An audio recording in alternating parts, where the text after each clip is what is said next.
Hi everyone, my name is Dr. Preston Light, and I'm the tuba euphonium professor at Xavier University here in Cincinnati, and I also play in the Springfield Symphony as the principal tuba player.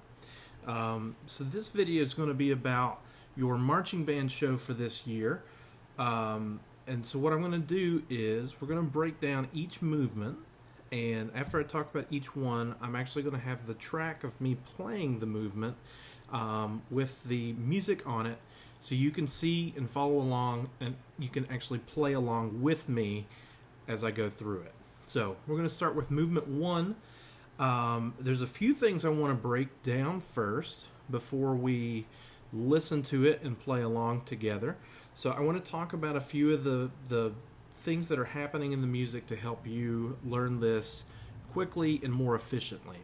The first thing would be the tempo. So the tempo is quite fast at 168 beats a minute, and in my recording that's where I've recorded it. So I also, as you'll hear, have a metronome playing as I'm playing along, but in your own practice I would highly recommend that you start slowly. So using your own metronome, knock it down to a tempo where you can play all the way through with complete efficiency, so that we're not making mistakes and things like that. At that point, you can start raising the tempo to work your way up to performance tempo at 168.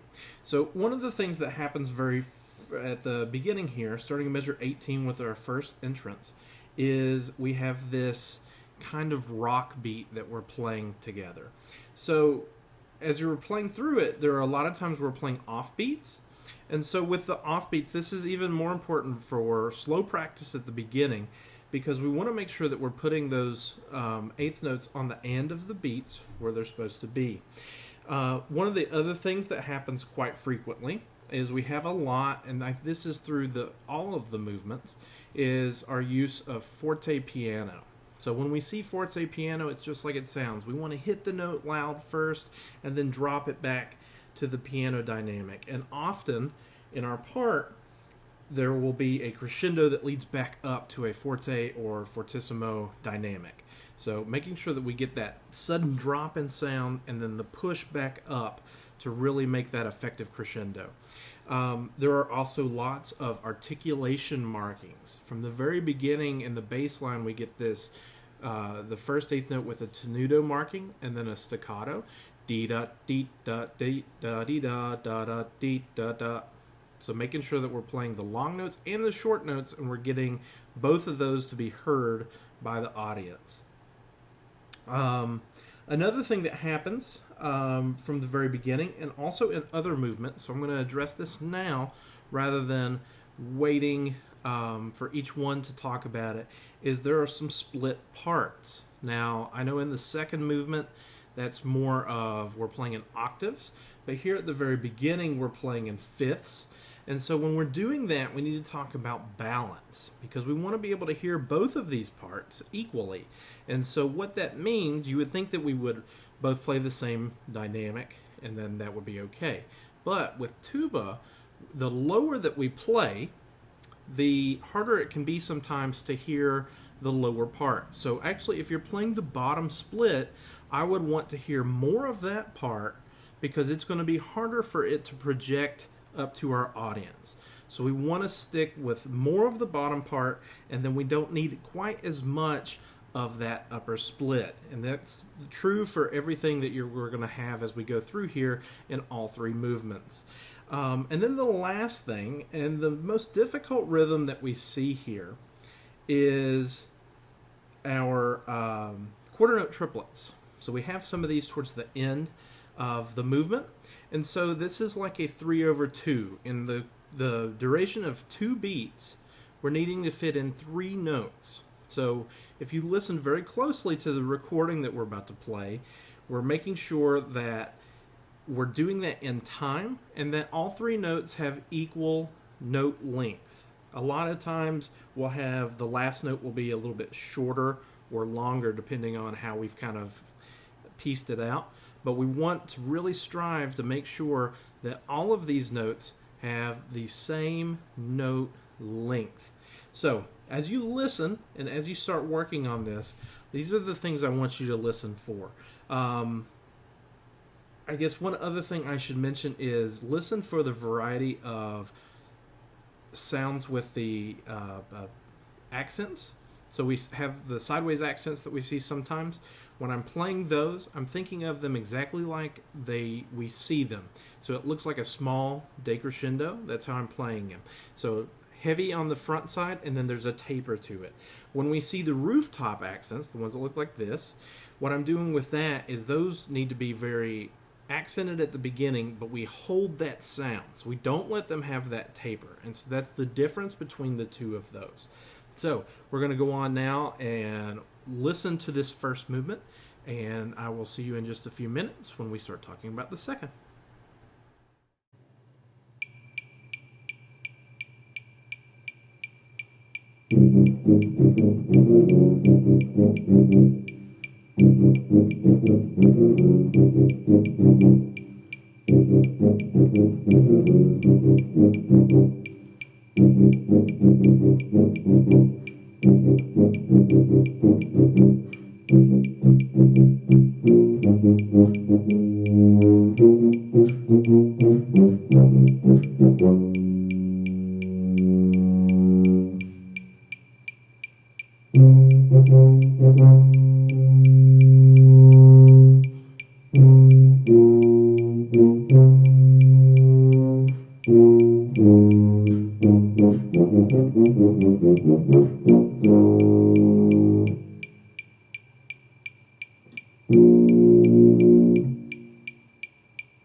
Alright, so now we've made our way to the second movement of the show.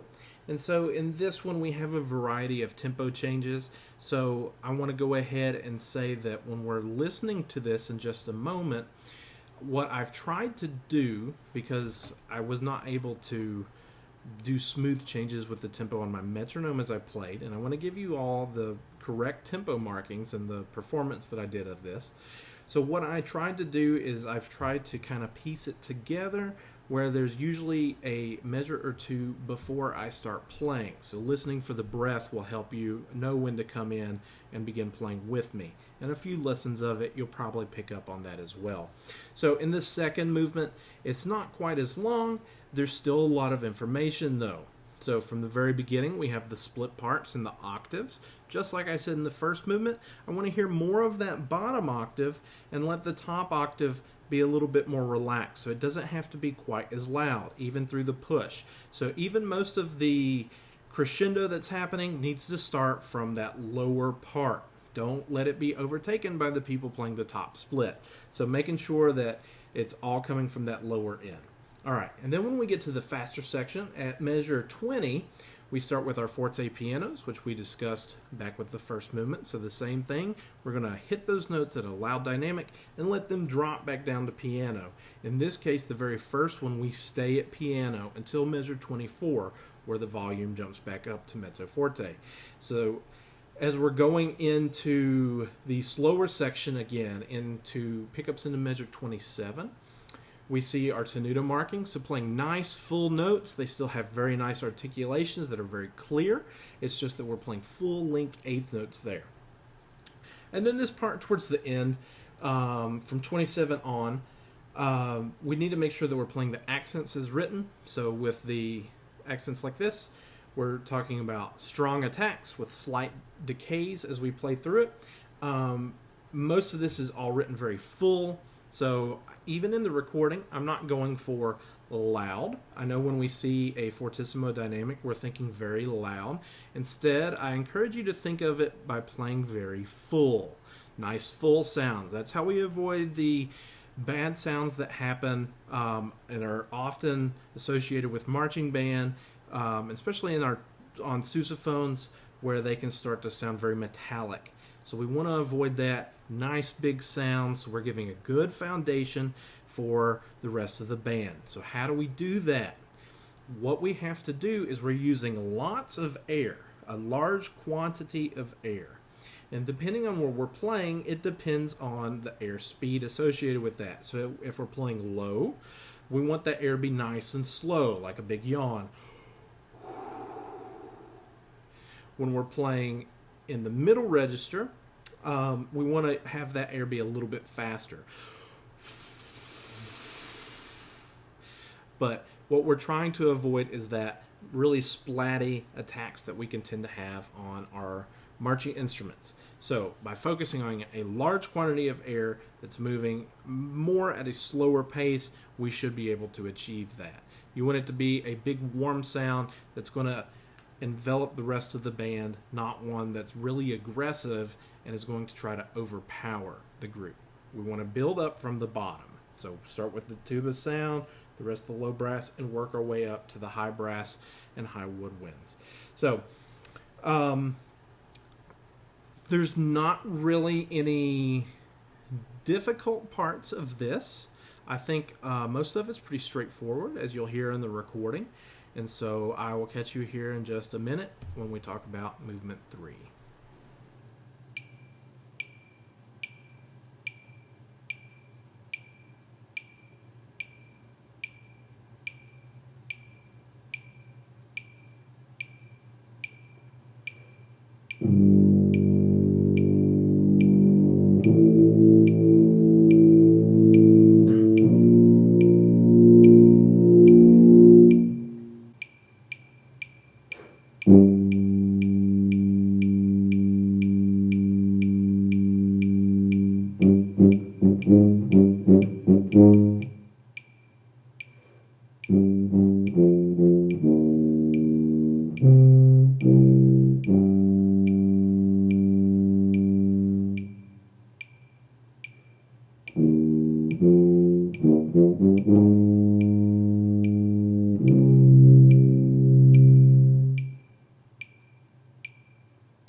All right, everyone, we've made it to the last movement of the show, so let's wrap things up here before we listen to the last movement.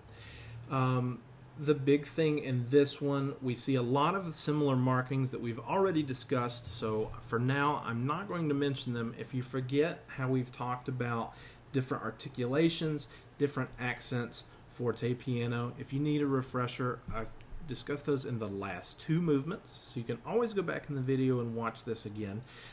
You should also be able to hear these in the music when I'm playing here in just a minute. So, problematic areas in this last movement. Again, the tempo is very quick. It's 150 at the beginning. There's a slight slowdown to 144 before it picks up to the fastest tempo at 160 from measure 91 to the end of the show. So we have some quick tempos going on here. What should we do? Again, let's bring back the tempo as you practice. I've recorded this at tempo, like I said before.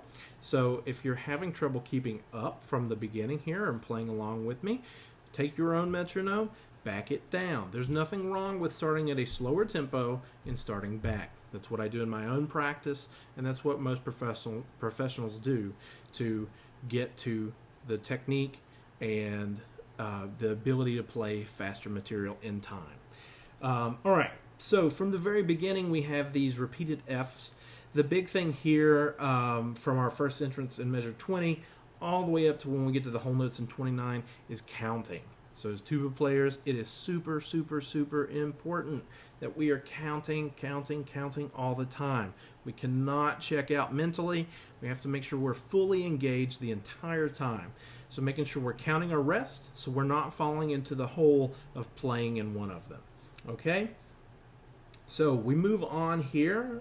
The whole notes build up into a nice big crescendo and take us to measure 34, where we have another bass line. It's a little more simple than the one that we had in the first movement, but we also still have some offbeat playing, like we talked about. So one thing I didn't mention before that I'll give you now is what I would do is I take my pencil oftentimes when I've got a lot of rhythmic material, is I will put just a straight up and down mark over where the big beats are in a measure. And so what that shows me is if I'm tapping my foot or my metronome's playing, that's where I'm going to, the foot's going to go down or I'm going to hear the click. So like in measure 35, I would put a line over the 2 eighth note rests to show that that's where the beat is and that I'm playing on the off beat. One thing to consider, I think it's really helpful. So it takes just a minute to do that. Go ahead and mark those in, and it will save you lots of time as you continue with your practice. So as we continue on, some of the things I'm seeing here is, again, we see a lot of even louder dynamics than we've seen in the previous two movements. We see some triple fortes happening. Again, we don't want this to be a overly aggressive and a metallic sound. We want it to be a full sound. So again, don't push too hard with your air, just lots of large quantity of air moving very steadily. So it's not this sudden attack with the air that we can't sustain. So one thing that we should mention also as you're doing this, when you start to put it together with the rest of the band and the rest of your fellow section mates, is doing staggered breathing. I had a little bit of a couldn't think of the word there. So doing some staggered breathing where we're not all breathing at the same time. So we need to communicate with each other to figure out where we're going to breathe. And so one person can breathe at various times, and we do it at different times so the sound won't change. It'll be just one person maybe dropping out, but there'll still be tuba sound happening. And that is super important for the rest of the group. And at these loud dynamics, we'll need to breathe to be able to make it through the 4 measures of whole notes that we're playing at a very loud dynamic. Okay, so as I look here on the second page of it, and as we're continuing on with the whole notes, always counting. I know it's really easy to think that you can kind of check out and just kind of go with what's happening. Don't do that. Always stay focused. And then at the very end, it seems simple. It comes very quickly. I noticed that when I was doing my recording of this. So got to stay on top of the beat. This is another section that even though we're not playing very technical material, we still need to slow it down to make sure that we're staying in time. We cannot get behind. It's going to drag the rest of the band down. So slow practice will be your best friend as you do this. All right, so here comes the third movement.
that should conclude this video of all three movements of your show.